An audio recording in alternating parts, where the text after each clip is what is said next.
Well, hello there. Welcome What's in. crack-a-lackin'? Welcome into another great Friday stream. It is your boy Baro Schmo. Just kidding, that's you. It is your boy Alex, and then the Schmo. We're coming back. It's not even summer scouting anymore. We need to update this graphic, but it looks cool. We just need to change the text. I could do it right now. You should do it right now. You keep talking. I'll get to photoshopping. Right. So we're gonna be basically, this is the weekly shebang. It's gonna be a little bit shorter than we did over summer because we're not breaking down an entire position group and then doing some crazy wonky mock drafts. What's good, Suggs?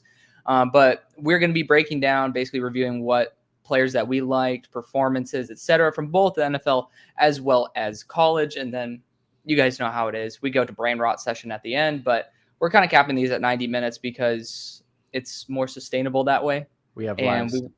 I wanted to keep Draft Bros. I mean, you did as well. Like, we both want to keep Draft Bros alive. And, we got 400 subs on Draft Bros. I didn't even check it for a long time. So shout out to you guys for doing that. But it's just fun. It's fun to do stuff on here. Real Mary Sports and Hail Broshma. Oh, that's funny. They ended up combining our names, but like reversing it.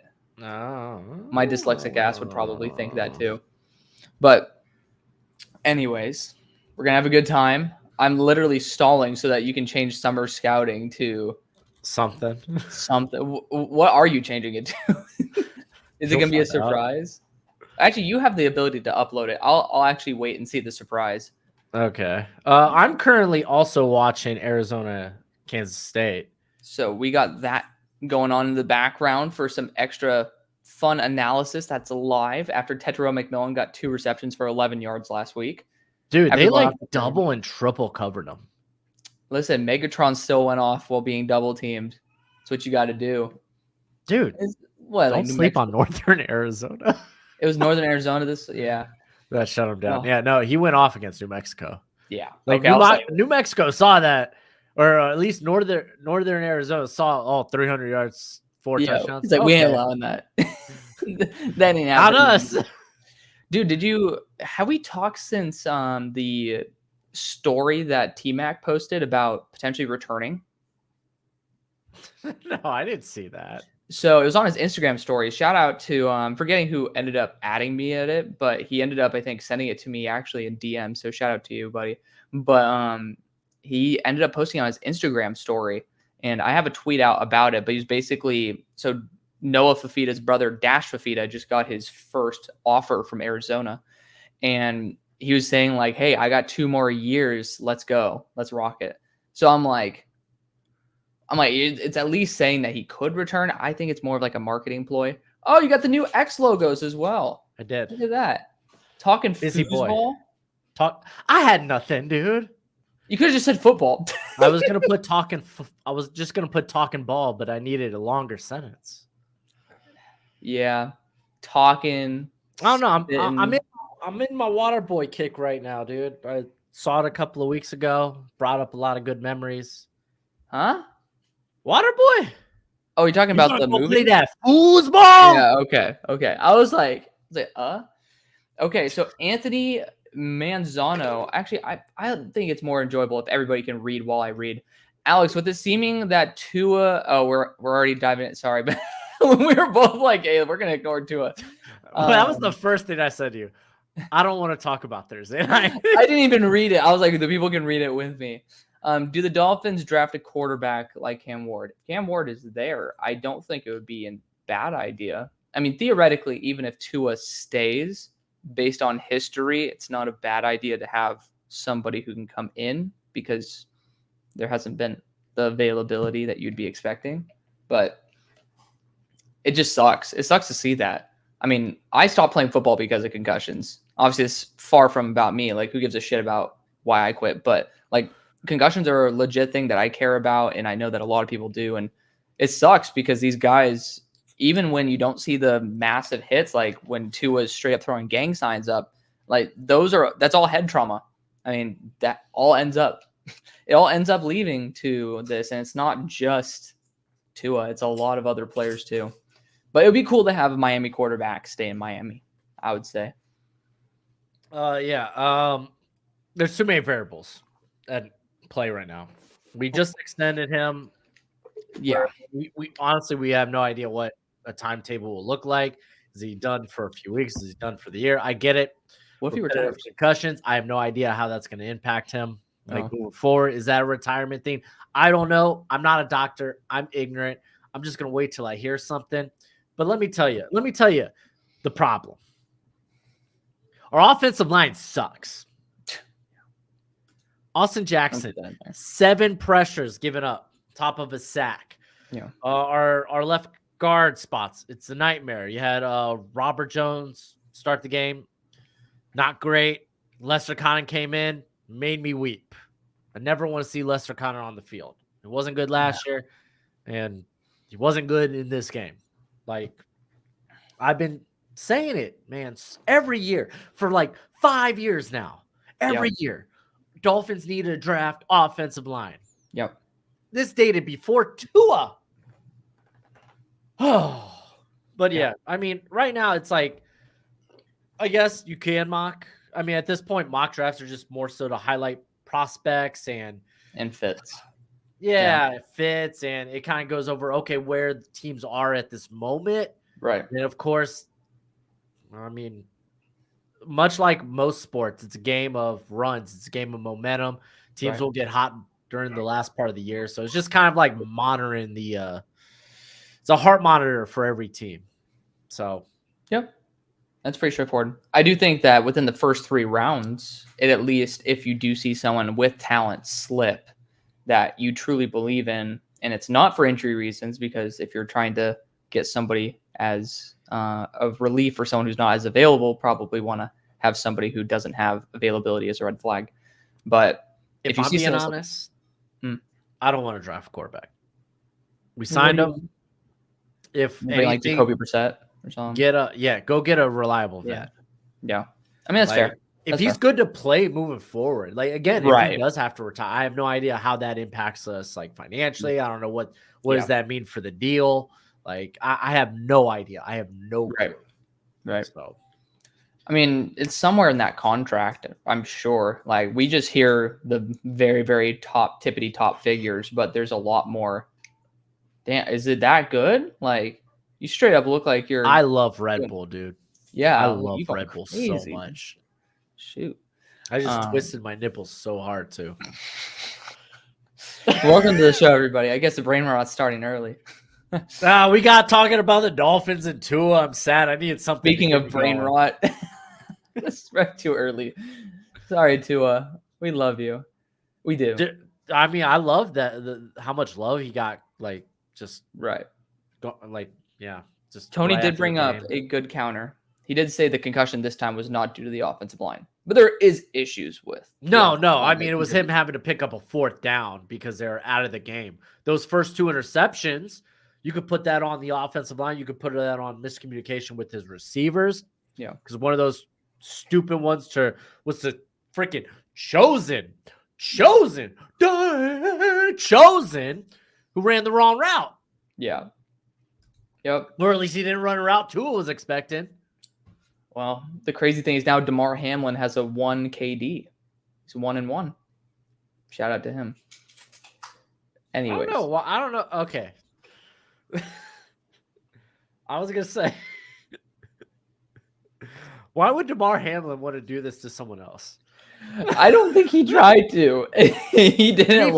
It wasn't that bad of a hit either. No. It's just the brain doesn't require massive impact to like actually end up with massive, especially if it's been multiple times at this point. Like, I'm scared for him.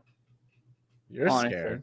Like, it is actually genuinely scary to see somebody continually go back and back and back, where it's like brain damage is no joke, man. It really is not. But we do have, let's kind of pivot. Hold on. Every time he gets concussed, people always overreact. Oh, Tristan. We need to fire. It's the same shit. He needs to retire. Oh, yeah. Well, I don't know if it's an overreaction to say he should retire and that there are other factors in there. But I don't know. Again, there's too many variables. Yeah, way too many variables to put it on one. But the offensive line doesn't help. We could look at the dude. Even like Terry and Arnold got banged up in this game. Like, dude, Like I love Terran Arnold. Terran Arnold. Yeah, I was Freaking like Armstead. Terran I Armstead. love that dude, but That dude like always is hurt. straight up, man. Like He never can stay healthy for a full season. ever. We knew that. I know we're grooming freaking Patrick Paul, but now Austin Jackson. I'm hoping this is just a down game for him, and it's not he got paid last year. He played good in a contract year, but fun fact, Dude. no, he's the prior 4 years, Austin Jackson. So it's Yeah. That's what's scary, dude. But I thought Warren Sharp did a really good. I don't know if you saw this tweet from him. Did a really good breakdown of like kind of the low key insanity of the Dolphins offense, because in comparison to the time to throw, the amount of time I to did see pressure, and that. then the play action rate Incorporating play action, and average depth of target, it's just like you're asking so much. And we kind of shit on, like, people shit on Tua all the time for, particular slip ups and, can't play in the cold and this and that. But it's like the Dolphins can't play in the cold. It ain't just Tua. That's true. But there's just a lot of factors that, you have to handle that a lot of offenses don't have. So honestly, it's more of a tip of my cap to Tua than anything. So bouncing off of that idea, I do want to go to this question by Joseph. Have you actually deep dived Dylan Stewart yet? Because I haven't. Really I'm seen not him touching him for the next, I'm not going to look at him for an eval this year. I'm not going to look at him an eval for next year. I might do it for fun just because I'm going to look at Will Campbell. I'll Joseph. That's the game you're going to want to watch for Will Campbell, obviously. Right. And Emory Jones. Because Emory, I think, is on the side where Stewart most of the time rushes from more than Campbell. Am I mistaken? Because I remember seeing a lot of his best reps came on technically the right side. Stewart? Yeah, for Stewart. I honestly couldn't tell you. I've watched the interior. I haven't watched this year's South Carolina. Yeah. But no, I think he's fun though. He's really fun. He's damn good. But at the same time, he hasn't really played top tier offensive line yet. So you gotta come out here and crap on Old Dominion like that. I actually love Old Dominion. To be fair, Kentucky has a lot of name-worthy guys, but they were all probably late day 3 UDFA. Yeah, like Marquise Cox, and then Gerald Mincy. Yeah, both those guys are pretty down on my list. Yeah, but that was honestly the watch along I wanted to do for tomorrow. Yeah. And honestly, I'm doing Wisconsin, Alabama. I'm probably going to end up doing or having on another screen LSU, South Carolina. Yeah. And if Bama, Wisconsin gets out of hand, I'm just going to switch to that game. That's honestly the game that's honestly probably should have been the game I wanted to do, but or should have done, but it is what it is. Got some punters and kickers rankings. Dude, honestly, I wish I had the depth of understanding that would actually differentiate kickers and punters. I just put up good analytics. I just put up, okay, these are kind of important analytics for kickers and punters. I don't know the nuance of kicking a football. Well, that's the thing. That's why I don't like grading positions that I just am very I don't think that I could watch a video and then show you where I think someone's doing well versus poorly. I don't fully understand that. There's a lot of factors, including flexibility, that I don't know if it's a positive or a negative in certain situations. I don't know if it's a non-factor. So for that, honestly, if I ever did a video hey, these are probably going to be the top UDFAs, it could be all kickers and punters. This is true because that's where the best value is for them. Honestly, have you watched Miller Moss? Outside of I didn't watch the Utah State game. I did go back. I don't have an eval for him just because we're 2 games in if we're including 3 games in with Louisville, we're including the Louisville. But he's impressive. Yeah, I don't think he's got a big arm, but really, yeah, I don't think it's not I'm not saying he threads the honey hole, dude. Yeah, that's his favorite spot. It's a weak arm. I'm just saying I don't think he's got a big crazy arm. I think it's a CJ Stroud level arm maybe. Okay. Yeah. I mean, we're not talking about Drew Allar here. That's what you're saying. Yeah. I would say it's in if we're going to put it on a scale, because this is how I do it. That's how I love doing it. Put it on a scale 1 to 10. No, you don't. What? That's my thing. That is your thing. What the hell are you talking about? When I'm talking about it, because I always have Joe Burrow at like 6.5, CJ Stroud's like a 7.58, and then like your freaks are like. When did you start doing like? I don't. I don't. But when I talk about it, okay, that's the easiest way to talk about it. Okay. Yeah, I mean, numbers is the easiest way to convey. Yeah, a thought. I would say Moss is like a 7.5. I have him as a 12.25 out of 15, so that would be equivalent to like a 7.5 to 7.75. Okay. Yeah, but dude's pinpoint. Yeah, the dude's placement is pretty spot on, especially like dude, he layers passes so well. He's good. He's my QB1 right now. I don't know if we talked about last time. It's wild to know how long he's been around. Muchas gracias, señorita. That Jackson Dart was out there tweeting. Was like, yeah, I remember when I played with the guy. I was like, holy crap, I forgot Jackson Dart was at USC. Yeah, I know. It's kind of crazy. Jalen Daniels got 2 interceptions versus UNLV. Honestly, I did my reevaluation of him. His processor got so much worse over the offseason.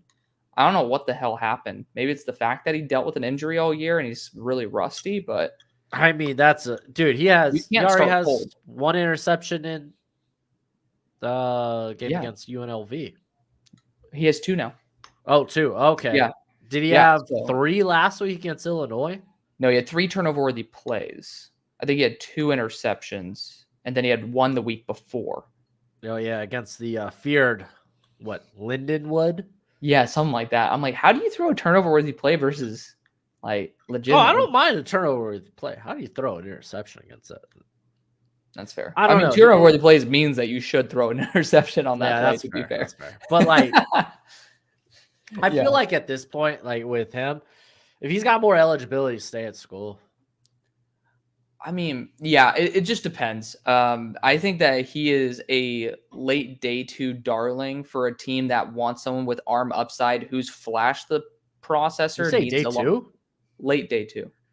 Yeah, absolutely. Oh. Like 90 to 100 range? Absolutely. Take a swing on him. 100%. Oh, no, dude. Who do you have in that range? I think he's in like 6th, 7th. If we're talking maybe a position flip for him. Like, we could be talking about like Malik Cunningham. Explain. No. Malik was a twig and didn't even have the arm strength or the placement. Well, dude, the arm talent right now, we want to talk about his placement. The decision making it's not decision making is different than placement. He's 6 foot. I've seen him in the pocket before go for a little jump just to get over his line. I'm not gonna lie to you, dude. After Bryce Young, I'm out on if you're 6 foot. 5'11", I'm out on quarterbacks that are short. Short kids, sorry, not today anymore. I can't do it. Rest in peace, Baker Mayfield, huh? I mean,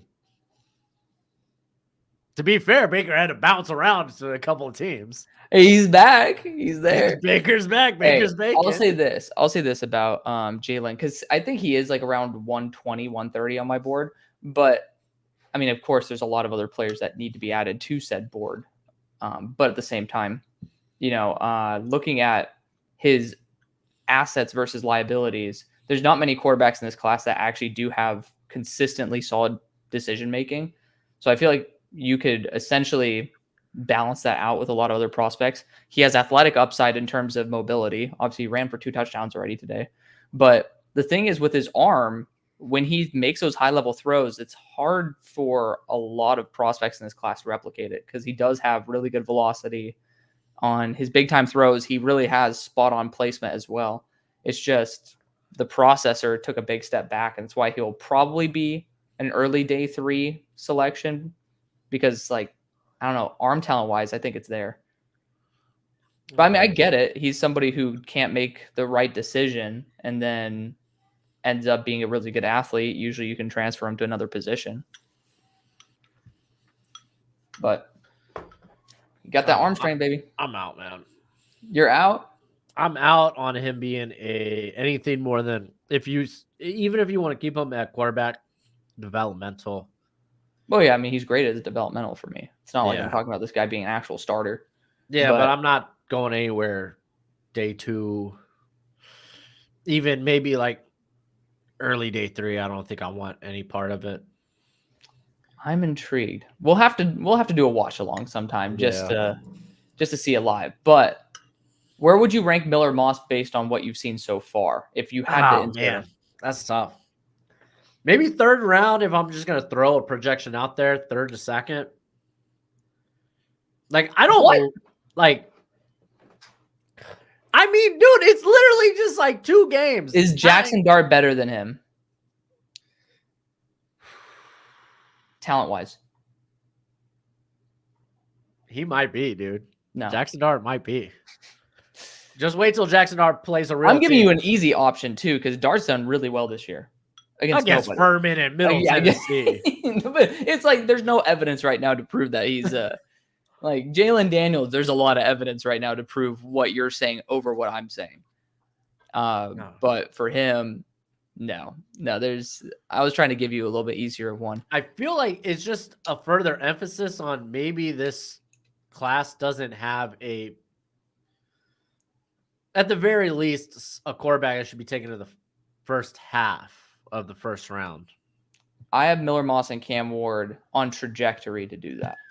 Besides that, I don't. I think Yeah, man. Cam Ward's got a lot of mechanical stuff. You really think so? His arm talent is unique. Oh, dude. Because I it's mean, so it's comfortable. a sidearm, dude. That gets me all the time. But that doesn't mean it's bad. It just means it's what he's comfortable with. I guess, but dude throws with a lot of. Listen, I'm not trying to crap on my quarterback. Yeah, I'm like, hold up now. But I don't think he's got any pocket presence, at least right now. What was it? Oh yeah, the arm ego though. That was really just like the first half of Florida. So like Florida A&M, I'm not gonna really count that. Let's see him. No. I don't even know who Miami has this week. I think it is an actually translatable game this week. I'm forgetting against who though. Yeah, I feel like I think it's like Ball State. Oh, seriously? Yeah. Damn. I think so. I'm seeing Miami schedule. Pretty confident. Not the Dolphins, dumbass. Hurricanes. Oh yeah, they're playing ball. Yeah, can we stop talking about the Dolphins, please? Ball. They're doing ball in South Florida. To be fair, South Florida ended up giving Bama some trouble, dude. Don't sleep. Yeah, I'm like, their D line is killer.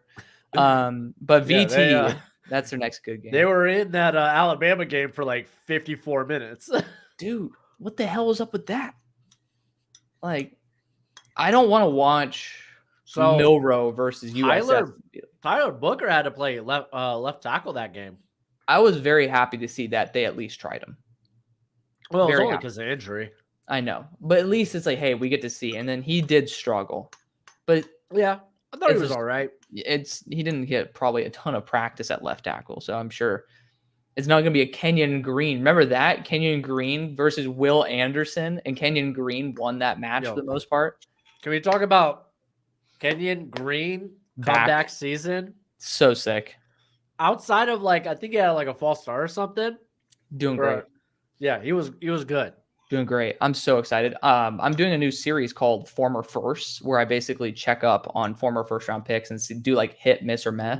But I do it into 5 categories because I only have 10 slots on each page. But it's just for me, it's just, I mean, I'm just so excited to be able to talk about Kenyon Green finally as someone who's not ass. Because you and I both liked him. I liked him more as a tackle, though. Yeah, I was scared by the movement skills. Yeah. After he tested, I was like, Dude, A&M tested horribly that year. Every year there's a school that just doesn't test right. All. Is he still with the Steelers? Yeah. Yeah, he's doing well. Man, look at him sticking around, though. I know. I mean, he's not ass. He's been doing he's a developmental guy, but he's actually been taking some solid reps. Apparently he lost some weight, so he's actually a lot more mobile. See, this is why I'm scared of these guys at A&M that they got interior size, but they're playing edge, like Shamar and Stewart and I guess they're both Shamar. Yeah, Shamar Stewart and Shamar Turner. Yeah. Oh, the Shamars. Yeah, the Shamars. The Mars. Who are all of 290, 6'4", 290, but playing crazy. Mainly either outside over top or a little inside of the tackle. Yeah. So it's Okay, well, I have a question for you from Benson. He wants to know your reason for Iggy being a safety instead of a corner. Who the hell's Iggy? I was really hoping that you would Ken know. McWanu? Safety instead of a Safety corner. instead of a Maybe corner. he said Jupiter, Jalen Daniels. So Benson was the one who informed us about Jalen Daniels. I don't know who Iggy is. I'm just waiting for it. He'll end up replying in a second. But Because I hear Iggy and I'm thinking like Ken McWanu. Yeah. But we think of Icky Aquanu, but yeah. The sticky icky. Anthony's been asking some good questions. I'm starring these for us to go back to because I actually do like what he's asking. I guess we could Davison.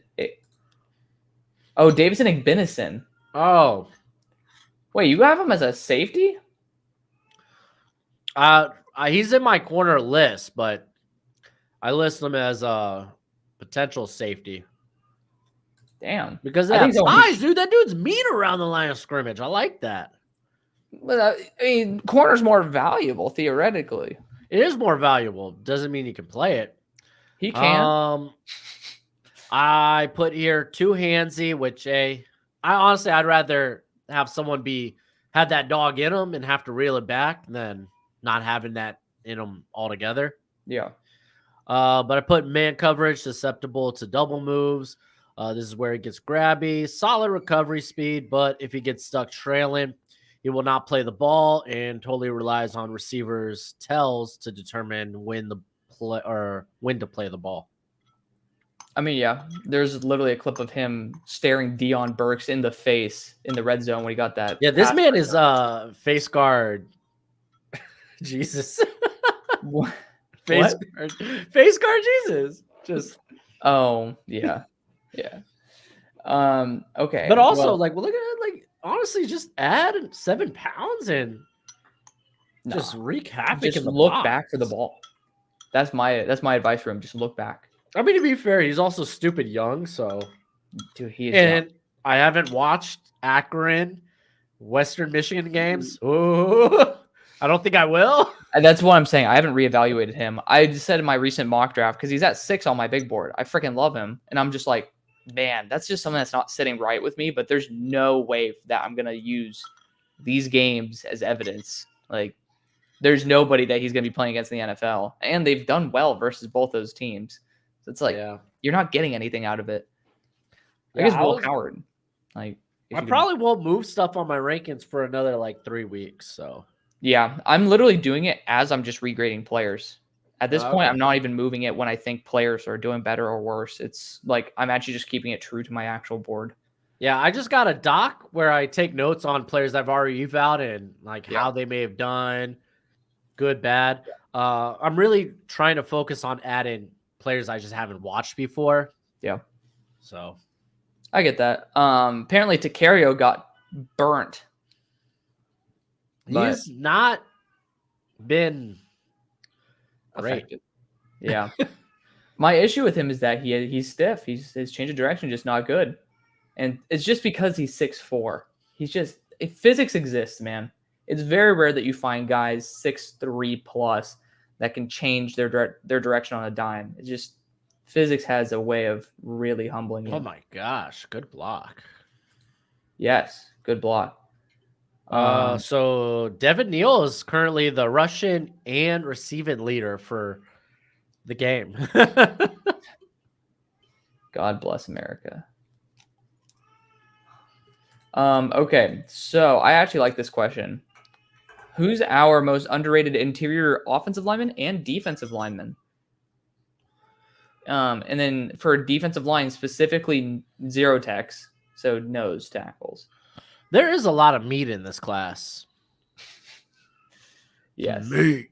I could start with one. Okay. If you want. I mean, I have the offensive line guy. I'm trying to. If you got the offensive line, go. I'm still looking at offensive line. That's actually my offensive line guy. Is Jake Slaughter this year.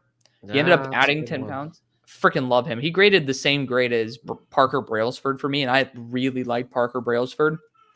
Just extremely underrated because Florida, there's not really much that's going right there right at the moment. But we'll he's see this weekend. They got A&M. See, that's gonna be so exciting. I'm excited to see that matchup as well. But yeah, Jake Slaughter, he's really well balanced. I love the fact that even when he was sub 300, he could still hold his own. Same thing with Parker Brailsford. Both those dudes just low center of gravity. They know how to like clip their feet in and just be able to hold their ground. But like also he's athletic. Obviously, he was sub 300. Now he's 308 though, so added 11 pounds.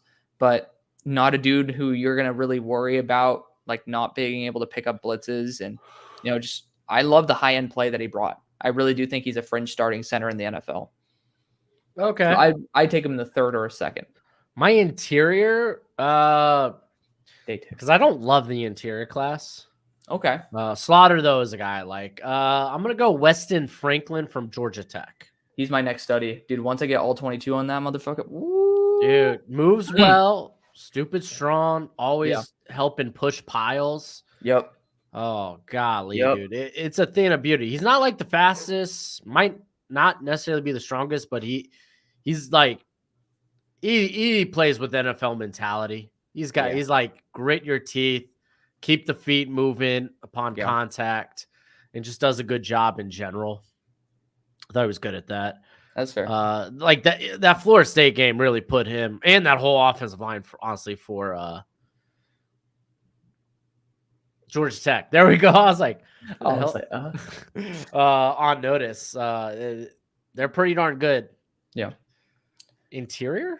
For defensive interior, I guess I'm just going to stay in Florida because no one talks about him at all, but Desmond Watson, I mean, he's 450 pounds, so I think he should shed off 50 of that.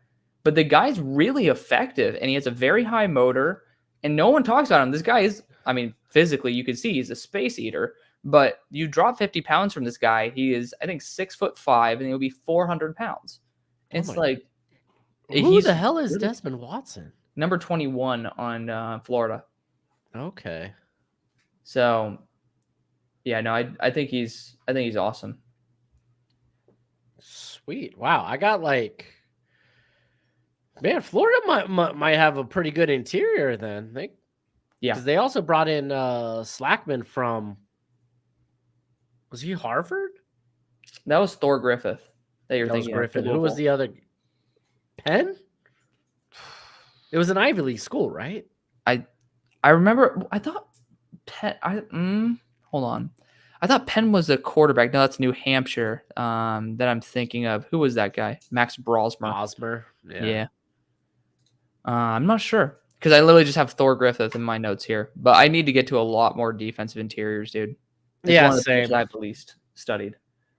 I think the easy answer for me would probably be like TJ Sanders. He's the guy he's kind of like everyone's talking about him. So I'm not going to go with him. Yeah. I'm going to go with Amari Thomas out of Tennessee. You think he's a one tech or a zero tech at 320? Thomas? Yeah. He can be. I think he's very versatile. I think this is a weird class where it's like these big boys can move. Yeah. Because when I first saw him on the field in the NC State game, he was like, it looked like he was coming downhill, but it was like a play to the sideline. And I was like, golly gee, dude. Like, that's a big safety or a big linebacker. Oh, he's a defensive interior. He's 325 pounds. Okay, makes more sense. Like, his stats aren't all that crazy, but like he moves so stinking well. At that size, he packs the adequate power for that size, but it's just like the movement skills. His ability, like they use him all over the line. It could be out at edge. It could be at the nose tech. Yeah. Like Tennessee's defense is kind of snuts. Snuts. That's after snuts. Yeah, that's after losing, was it Young as well as Barron. Yeah, over the past 2 years, like they're arguably Barron's popping off too. Yeah, dude, Tyler Barron's been doing great. I was so happy too because I freaking hated how Tennessee used him. They kicked him to defensive interior a lot. Like the guy's 260. The hell is this guy doing in here? But I have somebody who's challenging my my love for picking a quarterback for the Steelers. Why give the Steelers a quarterback when all we have is Fields and Wilson? Give me a break. That's why we're always picking wide receivers every year in the draft. So if you have in the first, yeah, I mean, first off, both the quarterbacks are on the team for a year. Dude, Second no off, one like everyone that complains about that, they never say that. right? Like they just ignore that. It's like Yeah, straight up, guys, they're like on they're 1 year not there. deals. Yeah, There is no 1 year. quarterback of the future there. Fields, Right. I'm glad Fields has started. Oh yeah, same. Because that gives you at least hope. Yeah, But I don't know why he wouldn't have been the starter out of camp. Like, at least see what you got in the guy. that's Unless just he was because that's how that they bad got. in camp.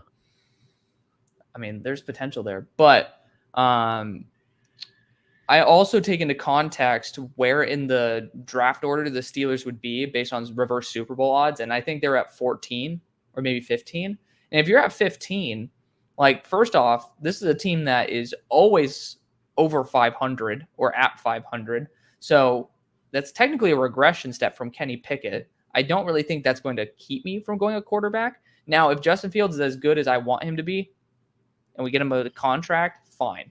But also, think about what the Steelers have done right in the past. What position do they draft consistently well down the board? Not in the first round. It's receivers. George Pickens, Deontay Johnson. Hell, you look back, Antonio Brown. There's a lot of guys. Juju. Even Calvin Austin has talent. The dude can't stay healthy. Like Martavius receiver, Bryant.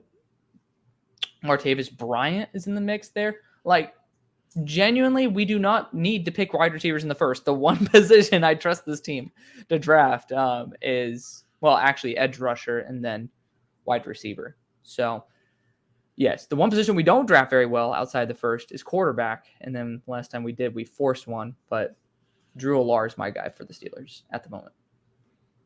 Nice. Who would So be you your want- pick for the Steelers at QB?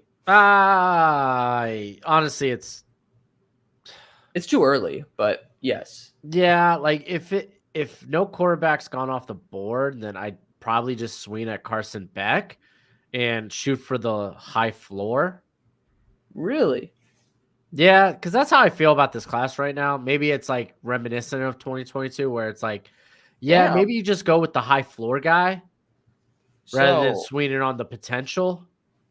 You and I are very different than in our view of the class, because I originally had that point of view, and honestly, some of the guys I had at the top, I absolutely agree. Like, they're just performing much worse than, in my opinion, what they did last year. But I think the guys with the most talent are starting to really step up. Like, all the quarterbacks that I would consider there are doing better than they did the year prior, and I love seeing progress. I mean, I feel like Quinn Ewers is the only one that's actually played competition. I mean, Drew Allar played West Virginia. That's a good school. They West Virginia, Mountain Mama. I like Drew Allar. Yeah. And then Miller Moss played LSU. I feel like that's okay. Nichols tore up that defense in the first half. That's fine, but they still played somebody. And then let's see. Yeah, I mean, Dylan Gabriel didn't play anybody, but I still dropped his ass because he's short. And he can't. Well, no, he already had that factored in. I just thought that his processing got worse once again. Did you see him miss on back-to-back deep balls? One to Evan Stewart, that would have been a touchdown. The other, Trayshawn Holden. I think it's Trayshawn Holden. Yeah, but I also saw him hit earlier in the game a beautiful rainbow ball that had zero separation on the money. So, I mean, I'm not really concerned about that. Dude's average depth of target in week 1 was 4 point something. Yeah, it was not good. I don't understand what the hell's going on with that. But anyways, changing the subject, should we panic about the Seahawks line, or can it get better? Yeah, Charles Cross looked good. The right side of the offensive line, I mean, especially right tackle, it's bad. Well, yeah, it depends. Is Abraham Lucas going to be healthy ever? I think he's done. You think he's done? I think he's going to be done after this year. There's just no way that you could feasibly walk in with someone on your 53 that you just can't trust ever to stay healthy.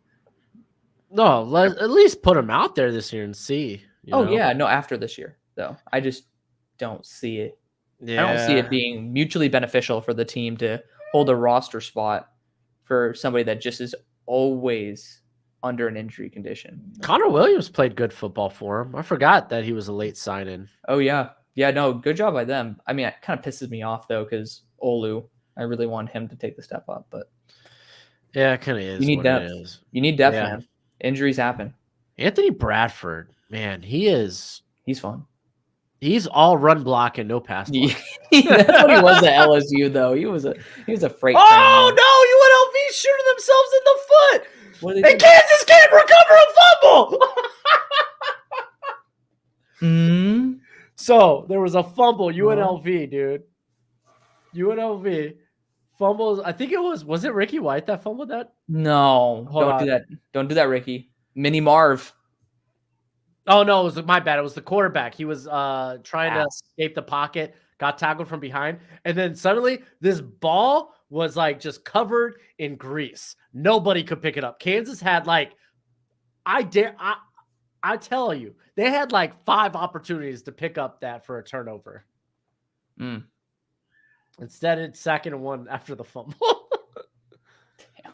Yeah, Golly, dude. that's Mistakes like wild. that are kind of killer. Apparently, Anthony thinks there's some hate for Drew Alar. None. I love my boy. I sent him to my favorite team. Yeah, I was gonna say I think you like him quite a bit. I think he was do. quarterback 5 for me or something. Yeah, I mean, I think that was crazy based on his last year performance, but this year totally makes sense. I mean, I just think he's getting more and more consistent. The dude, have you seen the video of his throwing motion progress from like high school or middle school? It was nuts. This dude had a horrible throwing motion. And it's just, you see him working on it year after year after year. And it's awesome to see. But I think that's why he has issues with accuracy. It's just like, it's still second nature to him. And I did use the name Josh Allen when talking about him because it's like Josh Allen light because he's just toolsy, big arm, freaky build. I'll say this though, because I ended up saying it's different than Trey Lance. Because when Trey Lance came in, you know me, I wasn't the biggest guy on him, but yeah.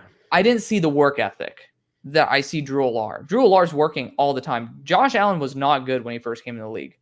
He was missing balls and all this stuff, but he retooled his mechanics, and that's how he's become far more precise and all that. So for me, when I see Drew Alar doing that, that gives me better faith in him developing into that more than someone like Trey Lance. But dude, I was watching UNLV's quarterback run.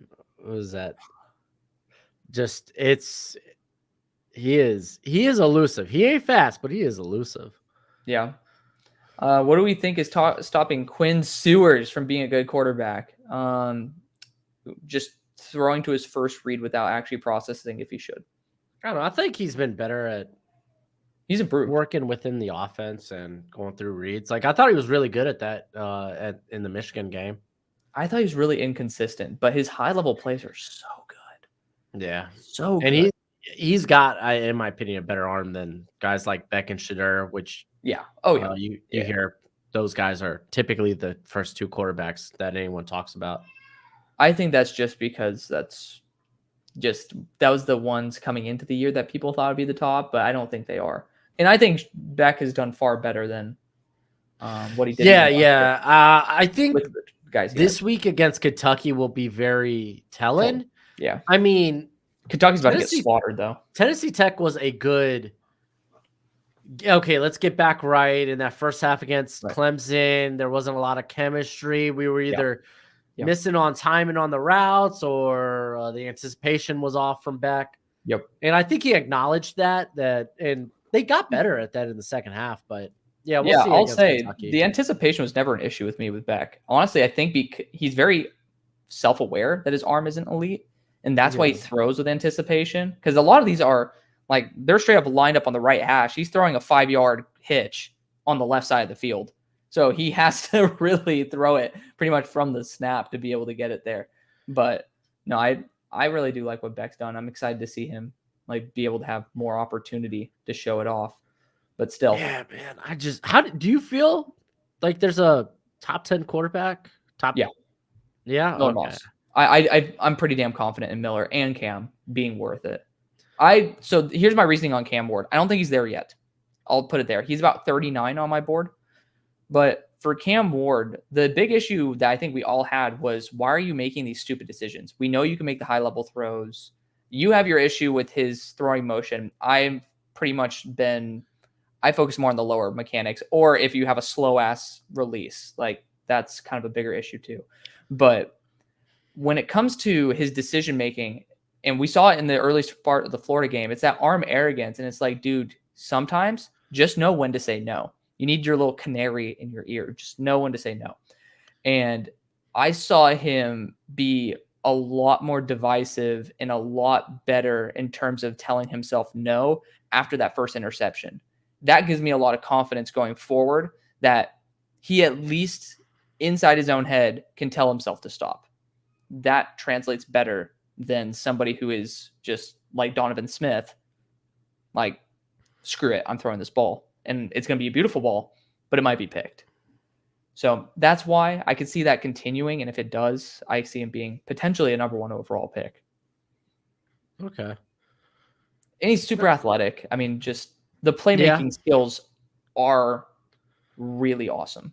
Dude, yeah. Florida, like almost immediately after the first drive, they were like, yeah, no, you're not running us anymore. Like they were dropping like 8 at some point with like a spy or 2 on him. He's awesome. He is really awesome. So people are, Nate asked where Keon Saab got picked. I always take him to the Bears whenever possible. The Bears, I don't know, dude. Second Bears round. are hard to draft for. He's like, dude, their defense was so good in week 1. Oh yeah, no, but he's a Byard replacement for me. It's just Byard's always that dude that is like on a team that is grooming another guy to take over his spot. But I hear that they have quality depth too at the position. They do, absolutely. Is Jonathan Owens? He's one of there, and I think he had a pick. Didn't he have the punt return or the block punt? Yeah, he had a special teams big play. Yeah, and then they also have Elijah Hicks, who's also a really good special teamer and played really well. Yeah, he was Wisconsin, right? Elijah Hicks was Cal. He's Cal? Who am I thinking of? I'm thinking Fion Hicks. Yeah, I freaking loved Elijah Hicks. Like I day 3 loved Elijah Hicks. Let me be very clear. See, that's like, man, I wish when we first started doing content, we ended up clarifying where we loved guys. I'm like, dude, I don't like this guy. And then I would have him above you, but you like day 3 liked him or day 3 loved him. And I'm just like, oh, just like a different, like resetting of the goalpost, so to speak. So this game right now, UNLV Kansas is where it's at. I don't know what's happening. I switched once it went to halftime for Kansas, Arizona. Right. But like UNLV right now, they went for it on 4th and 1 at essentially the goal line, but they could still pick up a first down at the 1. And right now they're looking for a spot. Freaking Nate's They went for a tush push. They went for a tush push? Oh. They went for a tush push. And thank you, Nate. Nothing.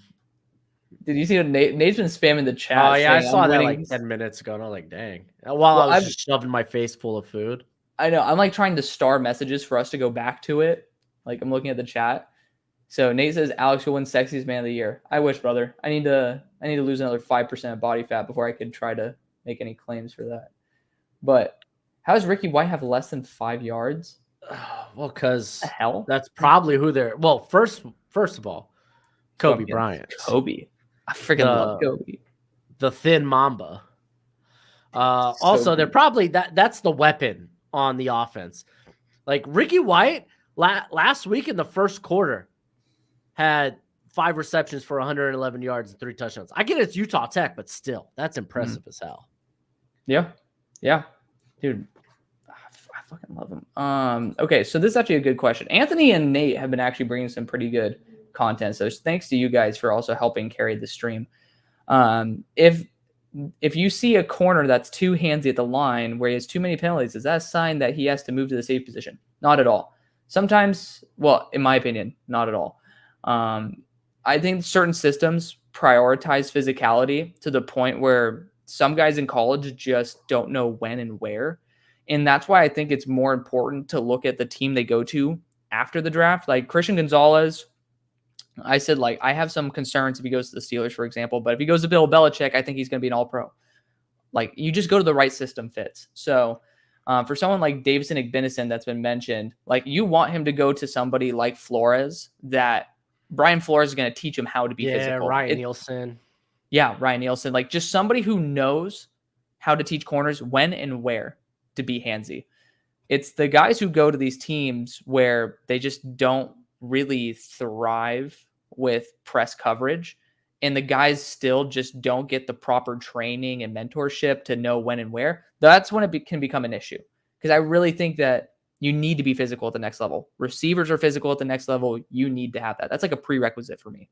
And yeah, so I think it's actually a really good sign. I think if you aren't physical at all, you might need to move to free safety. I'll actually flip it on that. What are your thoughts? I think I don't mind the handsiness because, Yeah. again, I said it earlier in the stream. That's something you could reel back. I'd rather those guys have that dog in them rather than just. It's going to be tougher to teach someone who's just not natural at being physical. Yeah. So I'd rather have it one way than going the other way. Right. Obviously, athleticism plays a big part in it, I think. Sure. Yeah. If you're compensating versus just being physical. Yeah, exactly. Yeah. Which then might be like, okay, is this guy a slot box? Mm-hmm. Oh yeah. I mean, I think that's actually a great point. So there's two different pretty much spectrums where if you're overly physical because you're compensating, you might need to move to a position. If you're explosive, I think you move to the slot. I think if you aren't really super explosive, you're probably screwed, but your best chance is kind of being one of those box guys. Like, take your chance there. But if you're not physical at all, you can try to thrive at corner, but receivers are just too good nowadays at using physicality. I would recommend just being a deep safety and testing your luck and using your IQ as a corner, maybe to line up in the slot versus the smaller guys. I don't know. Yeah. Dang, dude. This Kansas UNLV game is kind of nuts right now. They're down to the last 4 minutes. So they ended up getting the first down by like this, right? Yeah. And then there was a personal foul on UNLV, but it was dead ball. So they essentially had first and goal at their own, or at the Kansas 16. Right. But now they're inside the 5 again on, I think it's third down. They're not showing the down in distance, but I'm pretty sure it's third. Ooh, good stop by the Kansas defense. Do you want to talk about NFL? Yeah, we can. I just want to, I'm getting, like, we're almost done with all the comments. So apparently Inside Lewin Martell says 0 chance these guys watch tape as you're literally watching. Martell's a troll. He's okay. He's okay. We love you, Martell. We love you. He thinks I hate the Vikings, and I do. Okay, so just 2 quicker comments. Suggs ends up talking about Cooper Mays is on par with Brailsford. I need to give a grade to Mays, so TBD on that. Do you have a grade on him? I have no idea who that is. Cooper Mays, I think, is the center for Tennessee. I haven't watched the Tennessee offense. Okay. Not like the only thing I've seen from the Tennessee offense was Campbell. McCoy. Oh, okay. I watched John Campbell and McCoy. Okay. And then, so Anthony ended up bringing up that Parker was an All-American wrestler. So, dude, he's like, if the Eagles want to get rid of Mekhi Becton after this year, not rid, but not want to bring him back, which who knows? Like, Stoutland can make a 6'8", 360-pound man an elite guard. God, like, no one else can except for God and freaking Jeff Stoutland. Yeah, but I'd still rather him be at least like 295. He's 290. I mean, he's not that Is he? far away. Yeah, he's up to 290. Okay. Bama lists him at 290 now. I mean, it's Bama who's listing him. Did they? Okay, they must have changed that recently. Yeah, I think it was like right before the season started. It's gonna be 4th and goal at the 1 again. Golly, dude. Sorry. Dude, I mean, the wrestling background is so key, and we're seeing even with guys like people love the wrestling Frazier. background. Yeah, I was gonna Frazier. just that was gonna be. He might have been the most impressive offensive line. Oh yeah, this week outside, I think Dominic Pooney was really good too. Dude, Dominic Pooney, man. I mean, he's also playing right guard, but it's like I had no faith in him as a left tackle. And it's just everyone knew he was probably moving to guard. Yeah. I mean, he had guard experience prior, so it was tough for me, honestly. I just didn't fully see it because there wasn't, for me, I love seeing reps of offensive tackles when there's a tight end next to him. We talked about the Jamari Sawyer effect, where it's just like you see how they play when they don't have an entire side of the field to cover. And that's like usually the telltale sign when you see how much more comfortable they are. That I feel more comfortable kicking them to guard. Just not enough reps with that, man. I mean, Kansas didn't really utilize their tight end very much. I don't even know who their tight end was. Did you? Yeah, zero clue. But no, shout out. Also, Cooper Beebe did a really solid job as well. Yeah. Like offensive line for the most part was pretty good. Yeah. Fuanga had a good Yeah. game for Yeah, he did Carolina. really well. I'm just happy for him. I mean, I was worried that he'd Pennant had a good game. huh? Trevor Pennant had a good game. So Yeah. how much Where did Trevor play? How much do we Trevor Pennant? They played the Panthers. Him and No, I Fuanga. know what I know who. Oh. What position is he at right now? He was Is at right right tackle. Yeah, 'cause, okay. I was Ramchak trying to remember. probably out for the year. Yeah. I know he's I on mean- IR, but I don't know if it's like they're gonna shut him down.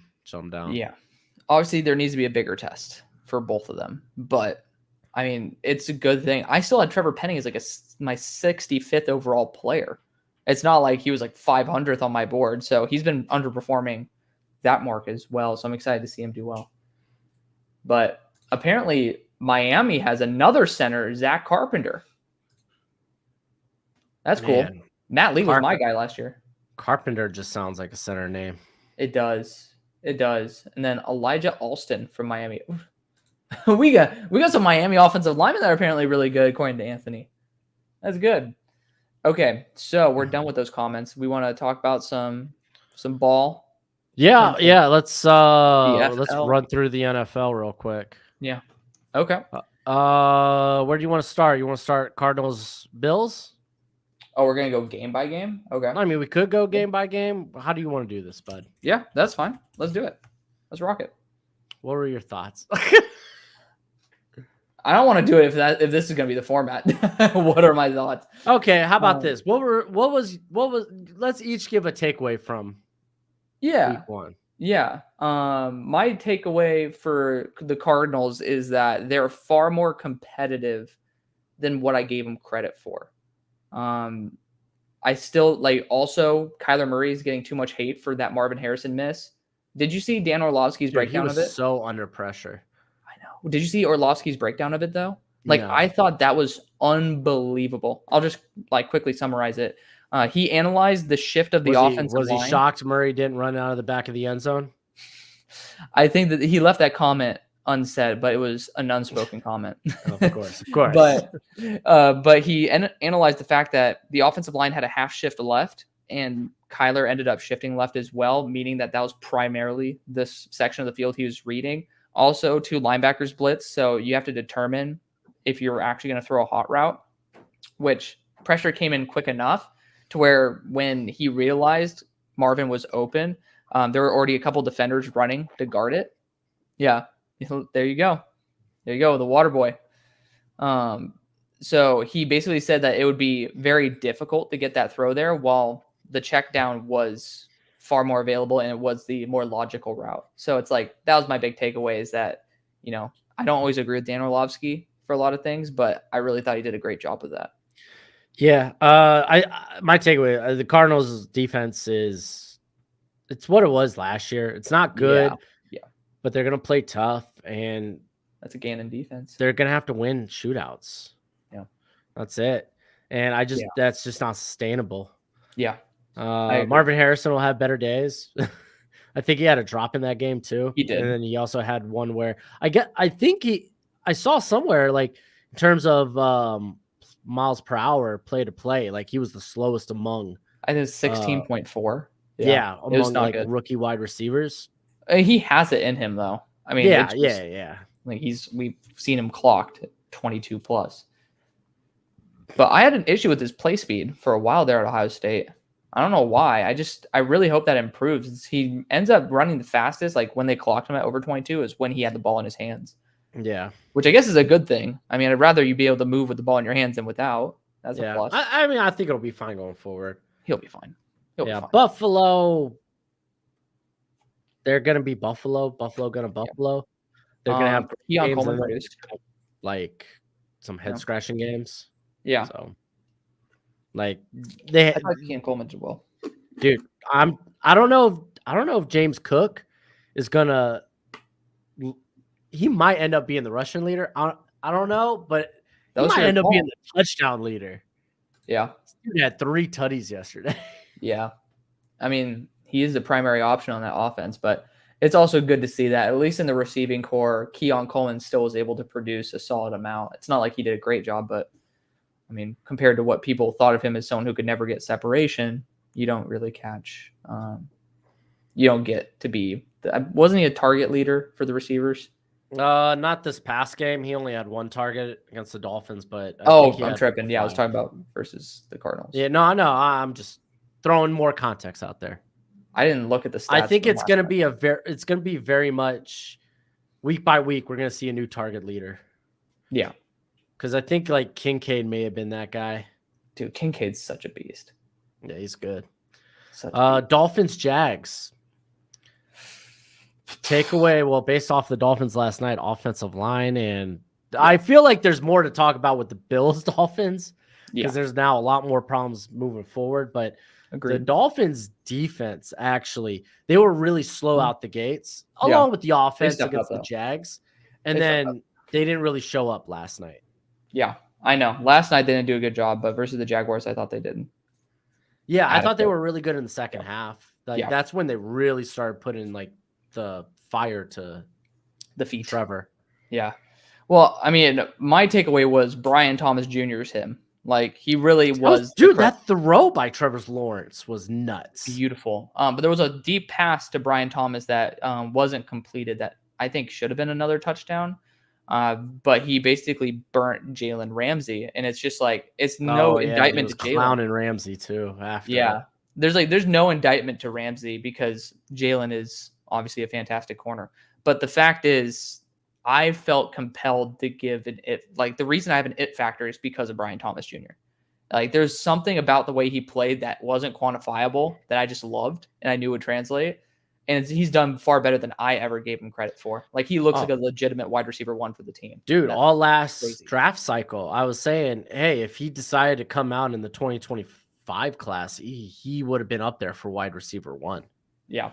Yeah. I was saying that the whole time. I was like, man, there's just some stuff, whether it's like the nuance of his route running, but like in terms of athleticism, hops, he's got those basketball bunnies where he could just go up and get it. Like, he's got that dog in him, man. Yeah. Yeah. But no, Jags got it. They got to figure out some things. They were really bad at a lot of areas. They couldn't block. They couldn't rush the passer. Anton Harrison had a horrible week. Horrible week. Horrible. What was it like 5 pressures or 4 pressures? Yeah, something like that. Now Tank is eating into Trevor's workload, or Travis, I should say. Yeah. You had Christian Kirk had like 2 drops in that game. You had the defense, which they were man heavy. It's a Ryan Nielsen defense. Mm-hmm. Caught up to him in the second half against all that speed. Yeah. Yep. But I mean, overall, there's hope for the team. Didn't get the win, but who are they playing this week? Jags. They're playing the Browns. That's going to be a big challenge as well. My God, Trevor's going to have to deal with more pressure this week than he did last. Yeah, Maurice Hurst went to IR as well as Juan Thornhill. Shit, forgot about that. We could run through Saints. Yeah, Carolina like takeaways. Carolina's bad. The Saints, I'm not going to buy into them blowing out Carolina. Agreed. But the defense is good. We already knew it was good. Right. They still command respect. They command more respect than I gave them. I would say my biggest takeaway, we already talked about it, Tali Fuaga, also talk about Trevor Penning. They didn't play against somebody who's super duper high caliber, but at the same time, you need to play well against someone who's not super high caliber. So I think it's a good sign that at least they did. I honestly think the bigger talking point here will be how out are you right now? Like on a scale 1 to 10, how out on Bryce Young are you? Out. I think if he has a scale of 1 to 10, how? I think he said one to out. I'm like out. 1 to out. On a scale 9. Of out to out, how out? I would say a 9. Yeah, I'm in maybe that 9.5.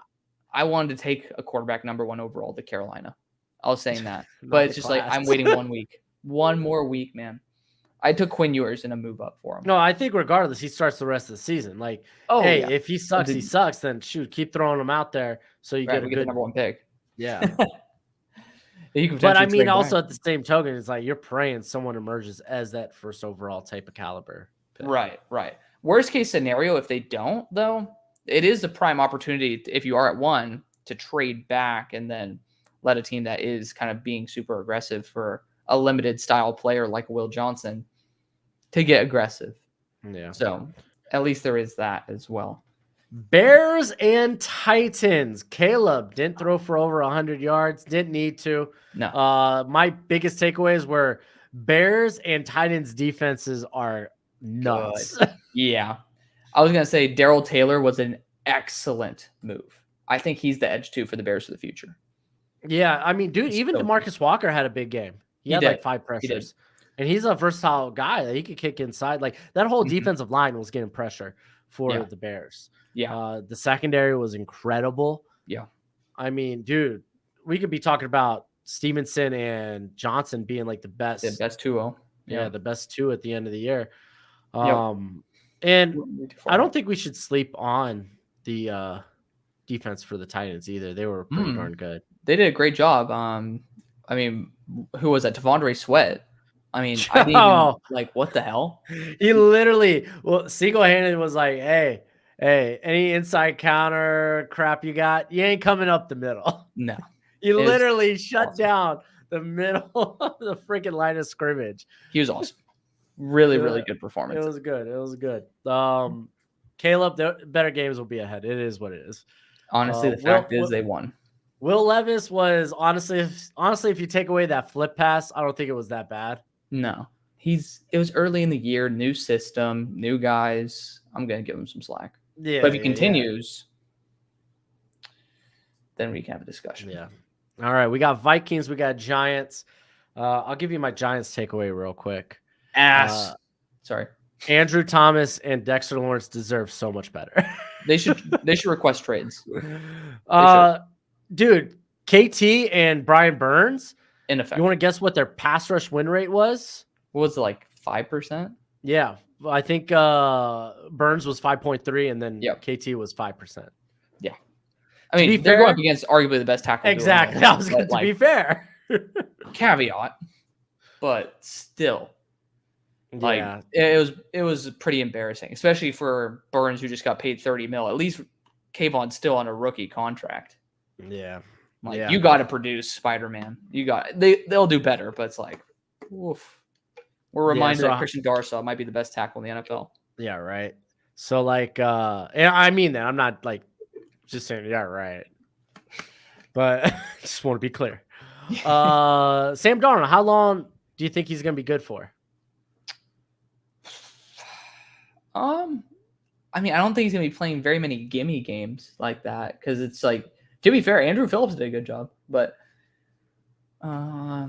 he's playing the Niners this week, dude. I don't think it continues for a week. I just realized that. I'm like, oh my god. Yeah. I'm not gonna count Minnesota out of that game. I'm not gonna count them out. I was about to say, like, to be fair, they still win at the line of scrimmage. Yeah, that Flores defense too is unpredictable. Underrated, underappreciated. You know they're bringing the pressure, but the question is where are they bringing the pressure? Yeah. Dallas Turner didn't do a great job. He didn't do a bad job, but he was at DPR. He was rotating in and out. It is what it is. He got outperformed by Patrick Jones, though, statistically. I mean, Patrick Jones is also like what at this point, like a 3-year vet, 4-year vet. Right. Again, it's so early on. Yeah. Okay. Let's talk about your Steelers and your Falcons. My Steelers and my Falcons. Your Steelers and your Falcons.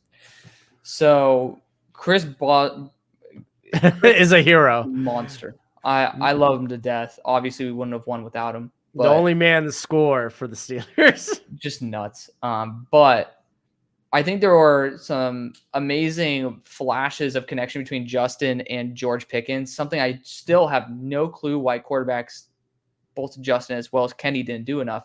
Why not throw him more? Like, you just know that in a one-on-one situation, he is arguably one of the most dominant receivers because he just does have unique it factor. I want to see him used more in the game plan. You know, I thought that they didn't. Justin still is pretty slow with his processing, and he relies on his feet a lot. But Dante Jackson looks great. Praying to God he stays healthy. He's great when he's healthy. It's just he's not always reliably healthy.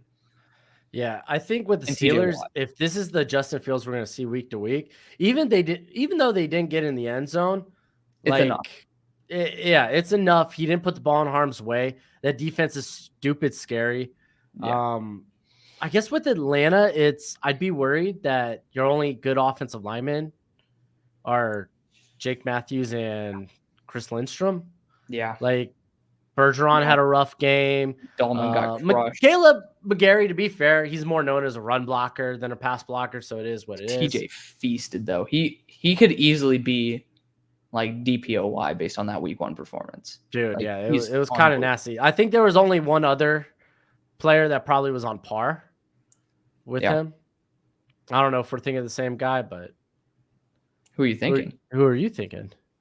I mean, like, I'm always thinking Myles Garrett is the name next to him, but I mean, he feasted versus Tyler Guyton. I was gonna say Aiden Hutchinson, but to be fair, he was feasting on not just backup, but backup tackles. So yeah.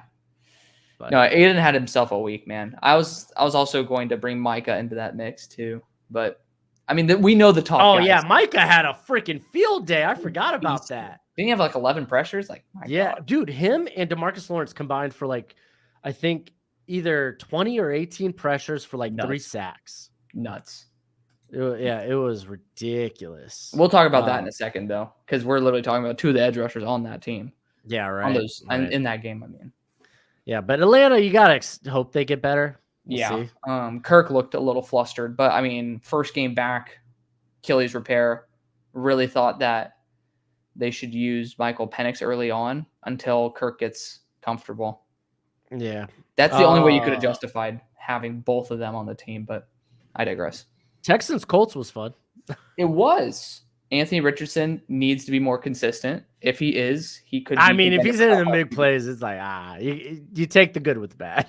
Oh yeah, but if he gets more consistent, I mean, he only missed like AD on like 3 touchdowns. It is 3 balls, 3 balls. But 3 like balls, if you hit those touchdowns.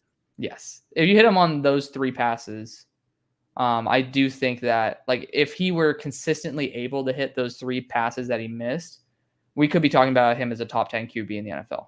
It's like, it's just that close, but it's also that far away because it's not just easy to consistently hit those big shots. But no one can make the plays he can. Yeah, I was going to say, like, the Gus Bradley defense is as advertised mid. Yeah. But now they lose. Juju, yeah. Yeah, Juju's kind of, I was just about to say that. Juju kind of a big loss. He's like on season end in IR, right? Yeah. Dude, it's Jalen Jones season. I love Jalen Jones, but it's like, I don't want him to be a corner 1. Like, what the hell? By the way, UNLV just won the game. Okay, yeah, Jalen's a 6th rounder. Dude, I've had UNLV on my just missed the top 25 like since the beginning of the year. So I'm I'm so happy for Catalan too. Dude, I know. I mean, there ain't no way you could draft him with that injury history, but he's gonna get UDFA. in camp. Absolutely. Seahawks. I mean, honestly, he could get drafted just so just so another team doesn't you don't have to compete for him as a UDFA. Right. So Houston Texans. Oh yeah, we forgot about talking about Houston. Nico is him. Nico's great. Yeah, Nico is freaking way better than I thought he'd be. I remember having coming into the league, I should say. Right. I remember having an argument with Marcus about Nico Collins. That was my first argument ever with him. Was over Nico. Yeah, I liked Nico coming into the NFL. I liked him. Again, it was like a day 3 I think I had him as like a 4th rounder. Yeah. And it was just like, his long speed's like fine. He feels like a guy that's really just gonna eat you up on the intermediate to deep passes. Not really the most fluent route runner, but he's kind of shown that possession aspect of his game. Yeah. No, great for him. CJ stepped up in big moments, hitting those beautiful passes. One of them being to Nico on that sideline. Oh, and the other was the first down where he threw it in between 2 defenders. Yeah. So it's like CJ, I'm not going to call him my biggest miss because I still had him at top 10 on my board. I mean, that's not a miss. He was QB2, my third QB3 to Richardson, top prospect. Yeah. I should have switched him and Bryce. Hey, on my last QB rankings video of that year, though, I'm he never was falling in QB1. love with a short quarterback again. Never. I'm not going to actually fall in love with one. No. I implemented a -5 for that reason. Literally, I just did not give a shit. I'm like, you were getting a -5 because of that. -5 rounds. I mean, that kind of does drop you like multiple rounds. But if your height begins with a 5, you're going no higher than the 5th round on my board. I don't disagree with that statement, unless you're really special. But, nope. I thought Bryce was that. Nope. You fool me once. Shame on you. Fool me twice. Screw you. And it's not just height that's the issue with Bryce, though. There's something else there. It's not that he just can't see. He's not passes. like that pinpoint assassin that I thought he was. Someone that could yeah, does a good job going through his progressions and doesn't he is not calm. No, like he at Alabama, there was so much poise in the pocket.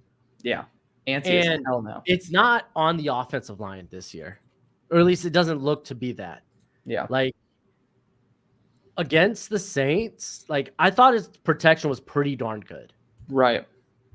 And straight up, even his the backfield's trash. The run blocking was good. These guys can't break tackles. Dude, Carolina can't catch a break. Why are we talking about them here? I'm done, dude. I'm done. Yeah. But Houston and the Colts, they're great teams. Yeah. Very competitive. Really good division. So do we have to talk about the Patriots, Bengals? We already know the Bengals don't show up in week 1. Yeah. You personally know this. What was it, a couple of years ago where they took on the Steelers? Burrow had 4 picks. Yeah. It's an early year thing for the Bengals. I'm going to wait another couple weeks before I can say anything about them. By the way, Kansas State up 28-7. Unreal. Yeah, unreal. But down with Tetro and McMillan. Yeah. I think the one takeaway is, Bengals run defense is just poo-poo. It was bad last year, and Stevenson did a great job. Yeah. Oh, dude, he tore it up. Left tackle will be a problem. Yes. No surprise for the Patriots. Aiden Wallace, though, 17 reps, 0 pressures. Do you know? Did you see where he was lined up at? No, but he had 1 pass blocking. He was the 6th offensive line.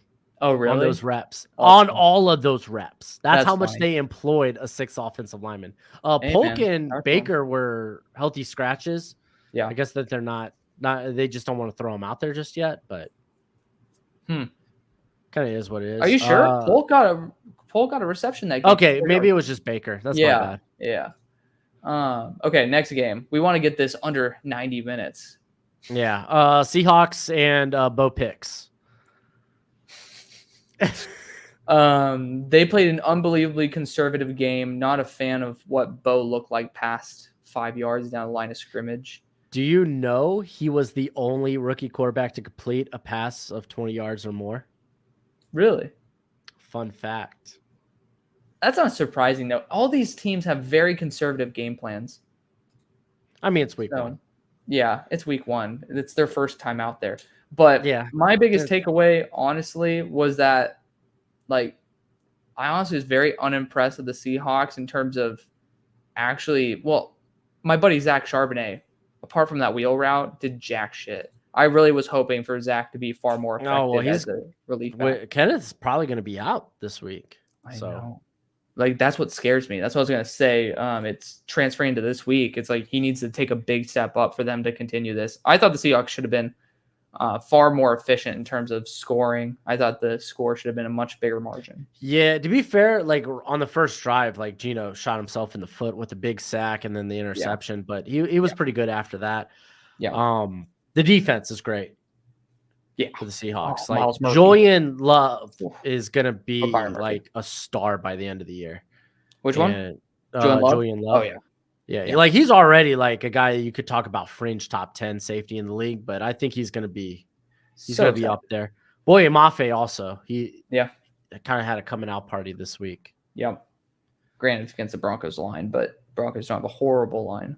They don't. They're fine. I mean, dude, Broncos they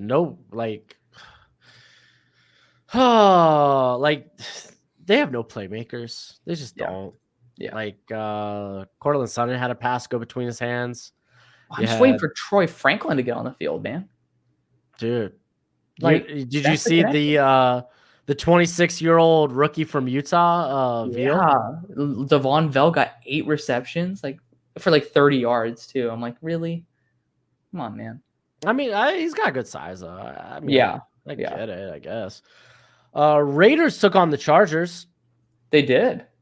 I think that the Chargers kind of took over a little bit later. The Gus bus having himself a day. That was Well, nice. Good to I was see. gonna say the Not JK. no JK, my bad, not Yeah. Gus.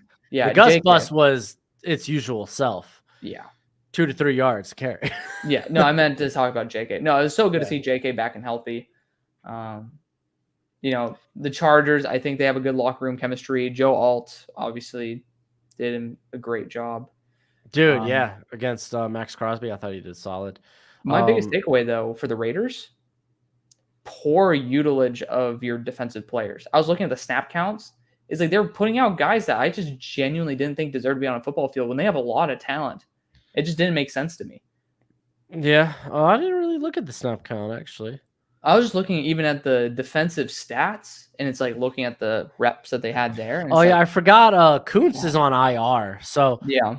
Other starting edge was, tell me if you remember this name, Charles Snowden. I saw that was the first name that I saw. I'm like, they're cooked. Like, they're straight up cooked. You're starting Charles Snowden. There's another guy as well, I think, from that draft that they had. Was it Ellerson Smith who played some reps that game? I'm tripping. I don't think I see him up here. There's another dude who should not be on the field who is listed there. Janoris Robinson.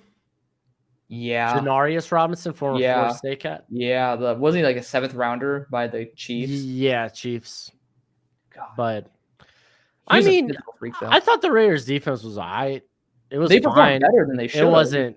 It was. That wasn't the reason they lost that game. Yeah. Yeah.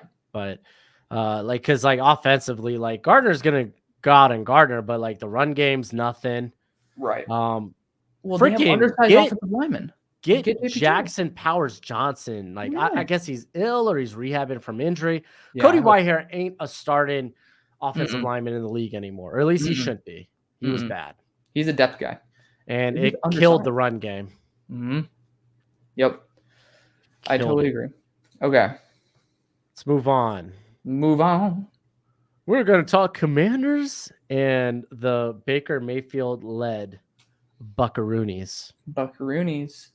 I said the Bakerneers. The Bakerneers. You want to start out this one? I start out the other one. I can do that. Yeah. Baker baked. It was nice. It was fun. Rachaad White, I don't believe he's going to get re-signed.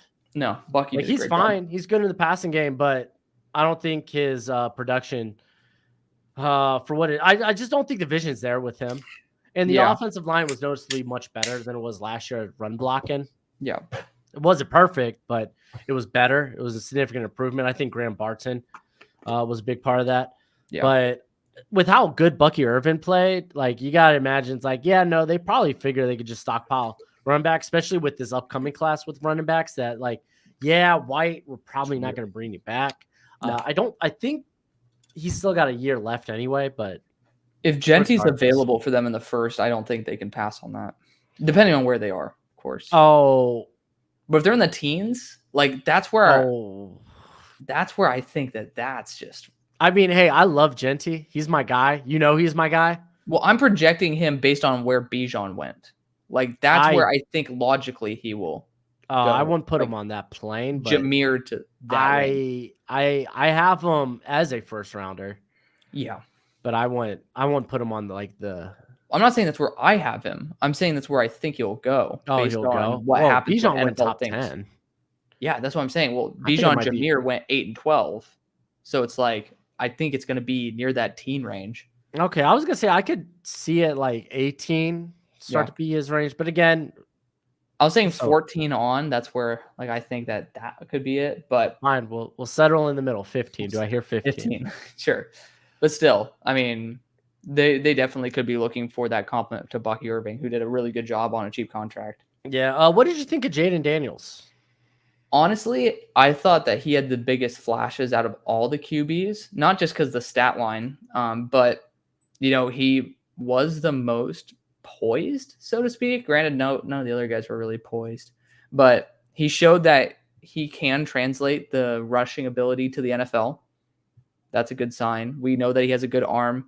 I want him to be a little bit more cognizant of contact, though. He was taking some big hits, but I like the overall performance. Just be more safe. Yeah. Oh my gosh. And get a helmet that fits. Oh my God. Yeah. The helmet popping off. You could see his chin was like the chin strap was hanging. Like, dude, like that's not even the helmet at that point. It's like, dude, I know that you might have a smaller head. Like tighten the chin straps. Yeah. It's, Yeah. That was kind of wild. Yeah. Yeah. I thought Jaden, I don't know. I felt like he looked good, but like, I don't think he's a guy that's you can trust to like read the defense. I mean, if he's gonna extend the play, he's immediately a runner. Sure. And I think it's fine. It's fine for now. He's a damn good runner. Just go out there and just play your game and just develop. Like Washington's not expecting to be good. The defense is terrible. Who would have thought? Everyone, we replaced half the defense this offseason. We're gonna be great. No, you're not. You need to replace the whole thing.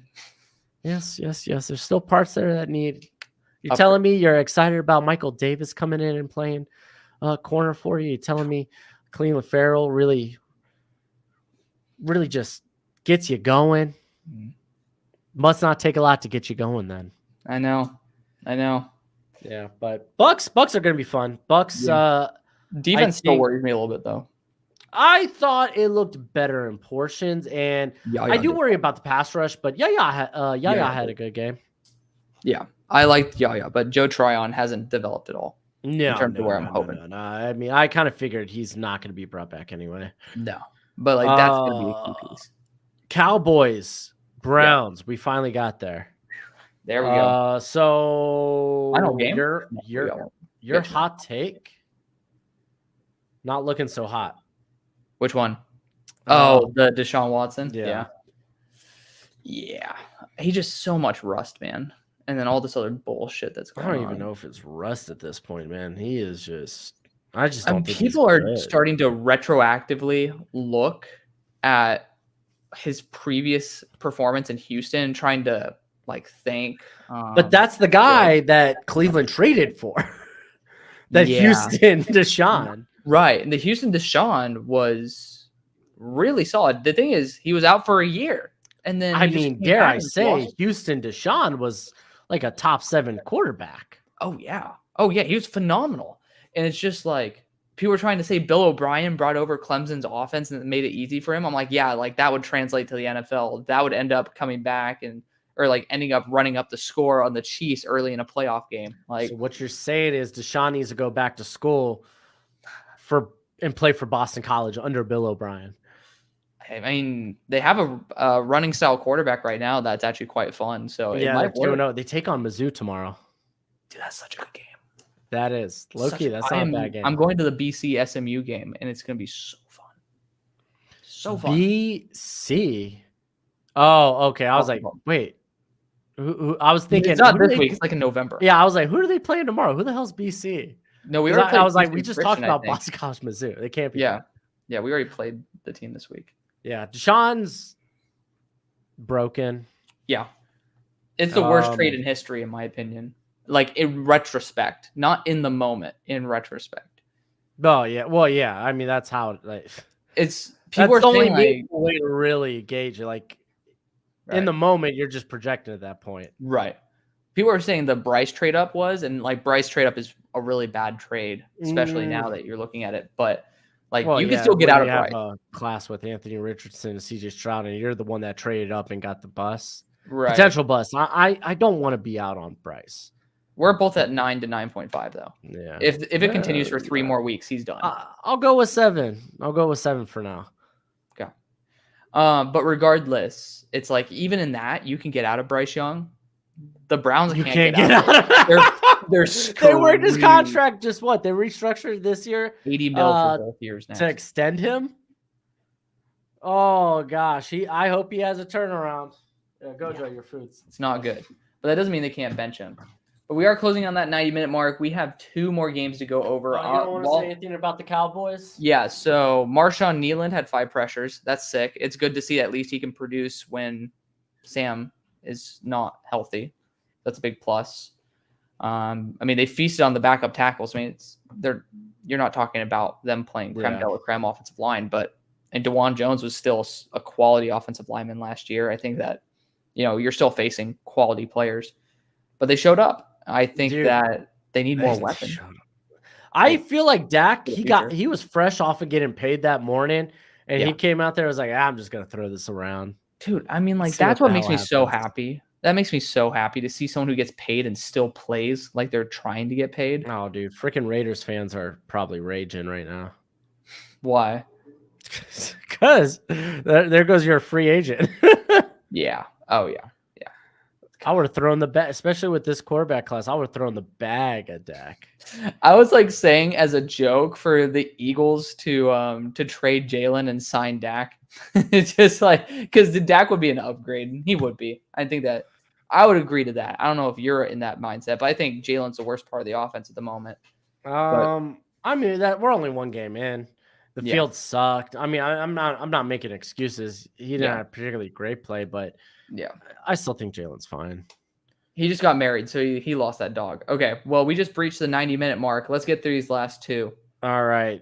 We had the Rams losing in overtime to the Lions. The Rams, their offensive line came to pieces, and mind you, Alaric Jackson, he's suspended for another game. No Boom went to IR. Avila went to IR. Puka went to IR.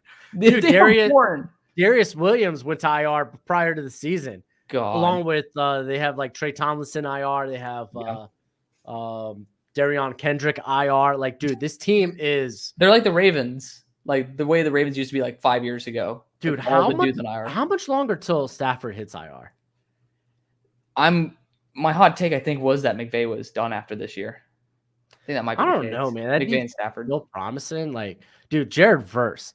I'm so happy I kept him edge 1. I mean, obviously, I kept him edge 2, but it's like, I mean, I think that's fair. Last year's, I think those top 3 were really good. Yeah. But dude, Verse did that against Decker and Sewell. Yeah, it's freaking impressive. That was the big cherry on top for me. He did a fantastic. Mainly it was Decker he was winning. I don't want to. I throw Sewell out there. He lined up a few times next to Sewell. Sewell looks like arguably the best tackle in the NFL. Yes. Like if you have him and Darsaw next to each other, probably the best tackle duo, hands down. Yeah, no, that offensive line is probably the best in the NFL. Yeah, it's ridiculous. Jared Goff didn't even play that well. So That's Jameson Williams though. Finally, about damn time, dude. I'll take it, dude. I'll take it. I'll take my victory lap now. They're one Tetro McMillan away. Dude. I don't think they're gonna be anywhere near him though. Unfortunately. What did he do tonight? Tetero? Yeah. Tetero is going off, but okay. He's got 11 receptions for 138 yards. Okay, good. But they are down 21. Yeah. I mean, at the end of the day, I just wanted to make sure he didn't get 2 receptions for 24. Yeah. The only problem is Tetero is the offense. Yeah. Because Jonah Coleman left. And Cowan. Yeah, well, Cowan went to the draft, but I mean, to be fair, the running back they have there that he's solid. Yeah, the guy they brought over from San Jose State. Yeah, because that's who the coach they hired. I'm still unfamiliar with him. The San Jose State coach. Yeah, he brought over a couple of his players. One being the running back who was solid in the first 2 outings. It's too bad Carmona didn't come with him to replace Morgan's spot. Yeah. Anyways, last game. Okay. I was gonna say nothing else. I mean, I thought it was pretty straight. You said everything perfectly. Okay, cool. Braden Fisk had his glasses. I'll let you talk about Monday night then. Okay, Niners Jets. Honestly, Rodgers, unimpressive performance, but at the same time, I think there was a lot of buzzkills, like fumble here. Just his first drives just did not build up enough momentum. But Lazard popping off was not something I really expected to see. It's not something I wanted. Yeah, I know. We wanted it to be a Garrett Wilson show and a Mike Williams show. But the fact that the Niners have Mike Williams on the field. yeah, I think he was. But regardless, 9 snaps. Yeah, that's atrocious too. But the fact that Christian McCaffrey can be out and the Niners can still be unbelievably efficient. Freaking Jordan, and he's out this week too. Yeah, it's just like, and I think they're saying it got worse. The injury, he could be on IR. He might go to IR. Yeah, I think they should. I mean, if Jordan Mason can play well this week, put him on IR. Like, screw it. Make sure your guy's healthy. I think any running back can play well for the Niners. Yeah, it's great. It's great though. Good for the Niners. I think the Jets have some kinks to work out, but honestly, they played probably the roughest team to play week 1. Yeah, that would be the roughest team to play week 1. Yep. You had Tyrant Smith and Morgan Moses gave up combined 7 pressures. Yeah. They had 2 penalties. But I mean, it's Nick Bosa. Nick Bosa does that to people. Yeah. I'm not worried. Yeah. I'm more worried about the run defense for the Jets. That was a surprise. Like, honestly. I mean, the Niners are going to be able to run, but they were able to run. Yeah, to that level, it was a bit eyebrow raising, I'd say. Yeah. I mean, the Jets will have better days. I thought Rodgers, even if like you're removed from the injury, shaking off the rust. Yeah. You got by Leonard Floyd this year. Yay. Count your prayers. I thought honestly, considering the week we had of quarterback performances, I thought it was solid. I thought it was all right. When you look at the rest of them, yeah, I guess so. I mean, this was the week where like quarterbacks were like, woof. Yeah. I think the average passing yards was like 200. Everybody in fantasy is like freaking out because like the whole tight end position was just trash this week, unless you were Isaiah Likely. Yeah. So like, because I had Kincaid and I was like, ooh, that's a nice 2.5 points I just got. I had Jonnu Smith on my bench. I'm like, you gotta be kidding me. He's actually someone who produced point wise. Did he? Yeah. He got I mean, like not crazy, but enough. I mean, it's a tight end position. It's usually not going to be like nuts, but yeah. All right, I think Kyle Pitts like saved his day with a touchdown. He did, which is nice. Good to see that. Yeah, but